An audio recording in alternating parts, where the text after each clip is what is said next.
There's a pretty one, Ulysses.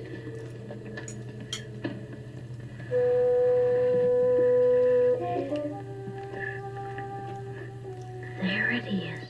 Hello BookTube, I'm Shawn the Book Maniac. Welcome back to my channel. Here I am with a review on a novel that I just finished reading a couple days ago, published in 1950, A Voice Through a Cloud by Denton Welch. I'm going to start by telling you something that I didn't realize until I got to the last page. It's not a spoiler. Most people read the back of a book. I don't. Most people do a little bit of due diligence before they dive into a book. I don't. So I knew that this was an autobiographical novel by Denton Welch about his recovery from a serious bike accident he had when he was 20 years old. He died in 1948 at the age of 33 from complications from that accident, and it left him quite disabled with all kinds of health, fractured spine and able to walk, but with difficulty. And so in those intervening 13 years, he published quite a few works of essays, short stories, novels, poetry, but not enough. It's just, I don't remember taking a premature death from so many decades ago this personally, because he's such a beautiful writer. I just realized I didn't bring his debut novel with me, In Youth is Pleasure, 1944, to hold up here, but I will put a GIF. I read it last year and it just bowled me over. And this is the second book I've read, but this was his final work. So what I didn't know is that he died before it was finished. I think he was just a chapter or two away from finishing, but it ends very abruptly. And I love that. But I thought, oh, what a modern ending. Because, again, it's not really a book that can be spoiled, but by the end of the novel, the protagonist has recovered enough that he's about to make that leap back into living independently in his own house with a friend, but not in a care place where there's staff and nurses and so on. He's ready to step out into quote-unquote normal life. But it ends right in the middle, kind of in a banal section when they're looking at houses and stuff.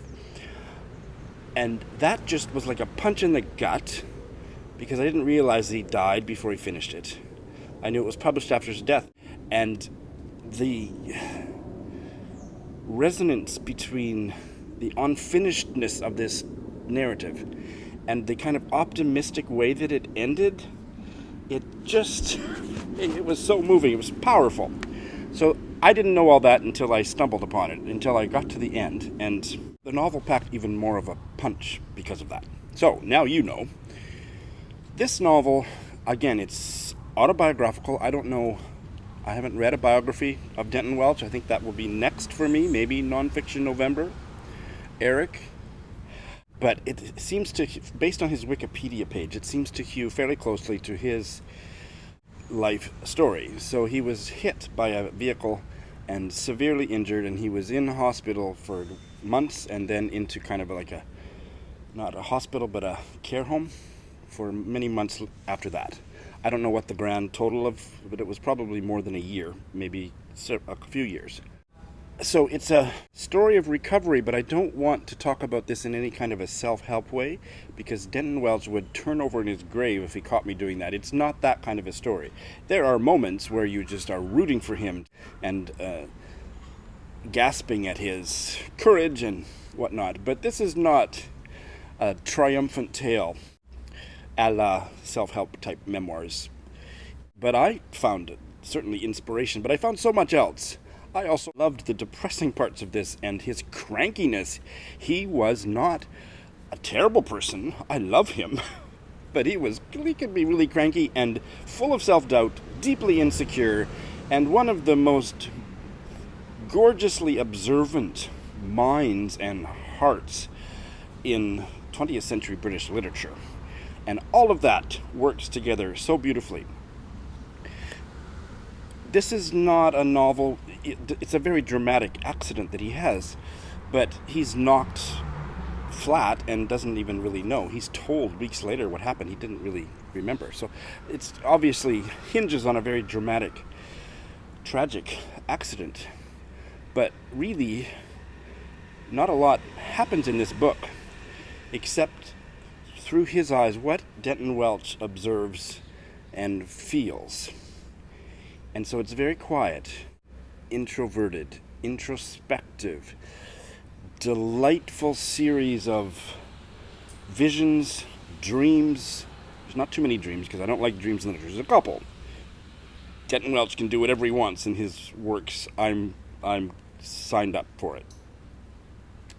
He has such difficulty, I think, in his life before the accident, not just because of the accident, in making and sustaining human connection. And he writes about that in a way that's like, how did you know that about me, Denton Welch?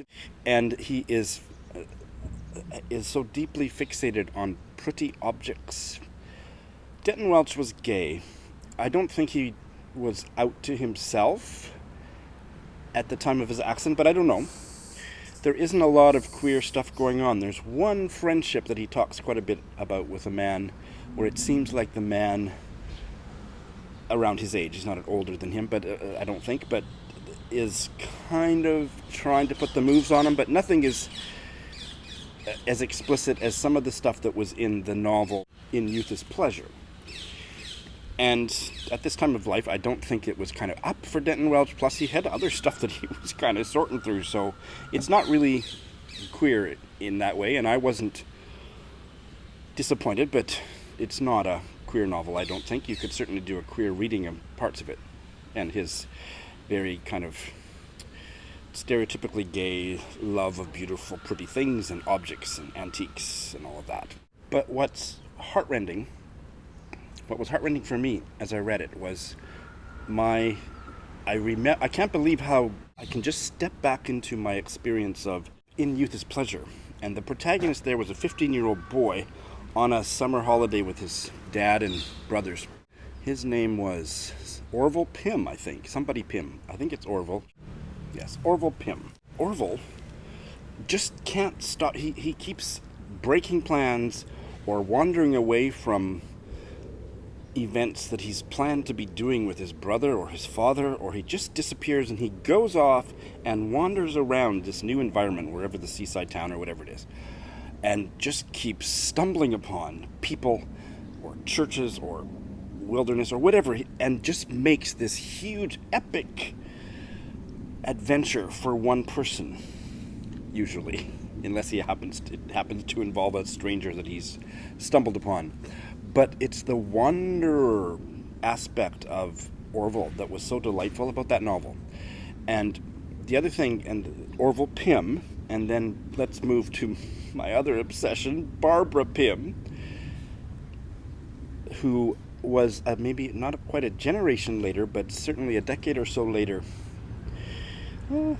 Her first books was, I always forget whether it was 1950 or 1955. Denton Welch died in 1948. They didn't meet, but she became obsessed with him. And she too she was a wanderer in her personal life, and her characters were wanderers. And that is something that really connects those two writers, and I understand her fascination for Denton Welch. And where am I going with this?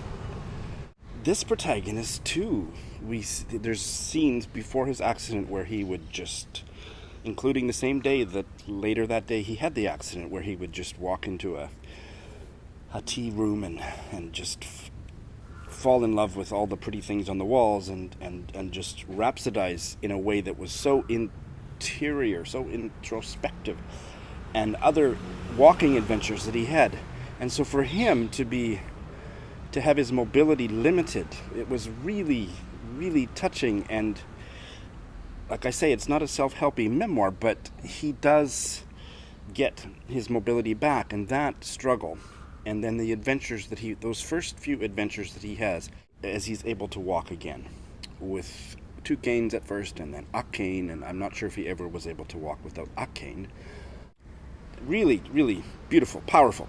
And this is Denton Welch, so it's not like you don't hear background music, and it's not that kind of a story, even that kind of a scene, because, and I'm going to close with this,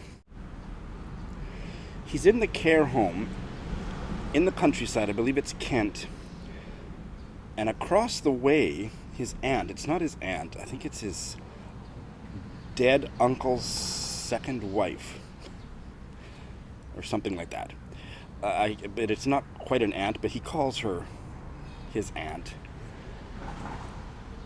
And his brother from London had come down, so they had both been to visit him at the care home, and he didn't feel like he connected with either one of them. He was not close with the brother, and he's just kind of a little bit persnickety about connecting in the moment or over the span of a relationship with anybody.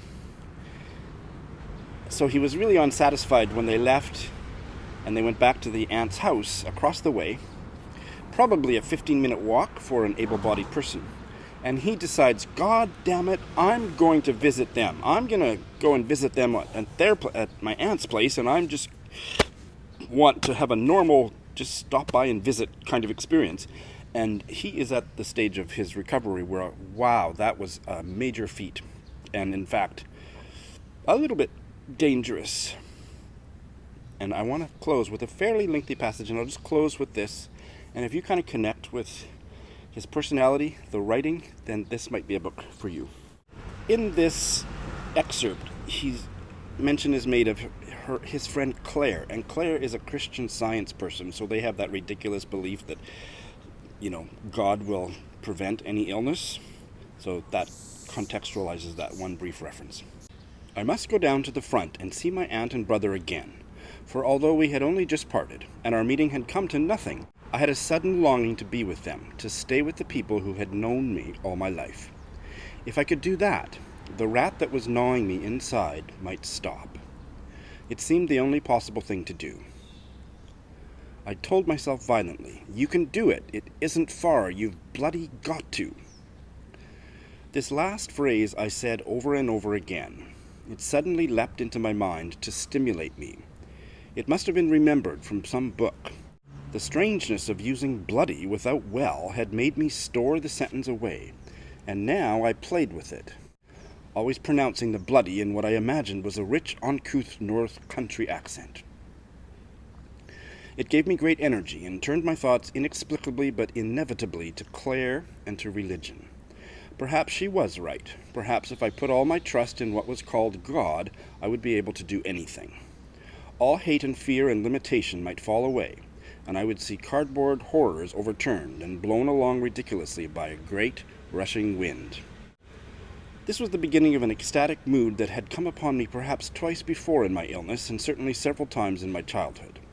But this last state was made strange and rather terrible by a disillusionment which shot through the exultation, so that the two emotions, woven together and yet striving against each other, were formed into a dizzying, splintering pattern. At one moment I was telling myself not to dare to believe in such absurdities, and the next I was carried up and licked round by flames of shrill vitality that promised, with their shooting and flashing, to destroy forever the spongy, tripe-like substance threatening me. I put on gloves and coat, took up only one of the sticks, opened the ponderous French window, and walked as quickly as I could through the garden. Thanks for watching.